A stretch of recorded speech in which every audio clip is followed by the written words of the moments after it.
நீங்க தலையில பூ வைப்பீங்களா? ஏன் வைக்கிறீங்க? ஏன் வைக்கிறோம் தெரியாம இவ்வளவு காலம் வச்சுக்கிறாங்க பாரு. ஏன் வச்சுக்கிறீங்க? அழகுக்கு, அந்த அழகுக்கு, அப்புறம் வாசனைக்கு, ரைட், மங்களகரமா இருக்கிறதுக்கு, இப்படி பல காரணம் சொல்றோம். பரவாயில்ல. ஆனா பூ வைக்கிற பழக்கம் எப்படி வந்துச்சுன்னு ஒரு சின்ன குறிப்பு இருக்கு தெரியுமா? இப்போ நான் எனக்கு பசிச்சுன்னு வச்சுங்க, வயிறு சூடாயிடும். உணர்ச்சி வசப்பட்டேன்னு வச்சுங்க, உடம்பு சூடாயிடும். கோவப்பட்டா என்ன ஆயிடும்? மூளை சூடாயிடும். இதான் சயின்ஸ்.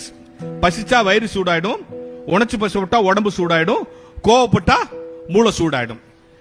ஆனால்தான் கிராமத்துல கோவக்காரன் சொல்லுவாங்க, அவன் ரொம்ப மூளை சூட்டுக்காரன்பா சொல்றோம்ல. நம்மளே சொல்றோம்ல, கோவம் வந்தா மண்டை காயுது மரியாதையா போயிடுன்றோம்ல. அப்ப கோவம் வந்தா மூளை சூடாயிடும். இதுல யாருக்கு தெரியுமா சீக்கிரம் சூடாயிடும்? பெண்களுக்கு தான் சீக்கிரம் சூடாயிடுமா. அதனாலதான் குளிர்ந்த மலர்ல கொண்டு போய் அங்க வச்சு அது சூடாவாம பாத்துக்கிறது. அதனாலதான் சொல்லுது, கோவம் வந்த பூவை பிச்சு எரியுது பாத்தீங்களா, மூளை சூடாயிடுச்சுன்னு அர்த்தம். ஒருத்தர் விசில் அடிக்கிறா, இது தெரியாம நான் பூ வாங்கி கொடுக்காம இருந்தேன். இவ்வளவு பெரிய உண்மை இன்னைக்கு வந்து சொல்லிருக்கேன்.